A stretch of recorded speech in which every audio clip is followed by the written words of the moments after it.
কোটা পদ্ধতি সংস্কার আন্দোলন চলাকালে গত ১৬ জুলাই লাঠি হাতে একাই দাঁড়িয়েছিলেন রংপুর বেগম রোকেয়া বিশ্ববিদ্যালয়ের শিক্ষার্থী আবু সাঈদ।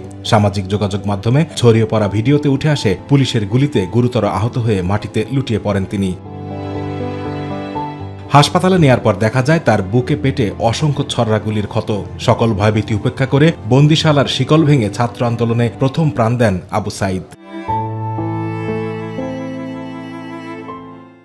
মঙ্গলবার সকাল 8:30টায় পুলিশ ও সেনাবাহিনীর কড়া নিরাপত্তার মধ্য দিয়ে আবু সাঈদ হত্যা মামলায় গ্রেফতার এএসআই মোহাম্মদ আমির হোসেন ও কনস্টেবল সুজন চন্দ্র রায়কে আদালতে আনা হয়। পরে বাদীপক্ষের আইনজীবী 5 দিনের রিমান্ড আবেদন করলে 4 দিনের রিমান্ড মঞ্জুর করেন আদালত। 2 ঘণ্টা শুনানিতে আসামি পক্ষে ছিলেন না কোনো আইনজীবী। কনস্টেবল সুজন চন্দ্র এবং এএসআই আমির আলী তাদেরকে এই মামলা তদন্তকারী কর্মকর্তা 5 দিনের রিমান্ড চেয়েছিলেন এবং বিজ্ঞ আদালত তাদের এই যে হত্যাকাণ্ডে জড়িত থাকার সপক্ষে সরাসরি ভিডিও দেখেছেন, তাদের বক্তব্য শ্রবণ করেছেন, পরে বিজ্ঞ আদালত 4 দিনের রিমান্ড দিয়েছেন। আবু সাঈদের নির্মম হত্যার বিচার দ্রুত নিষ্পত্তির দাবি তার পরিবারের সদস্যদের। সুষ্ঠু তদন্তের মাধ্যমে সবার যেন সুবিচার হয় এবং সারা দেশবাসী এবং বিশ্ববাসী তাকিয়ে আছে আমার ভাই হত্যার বিচার দেখার জন্য।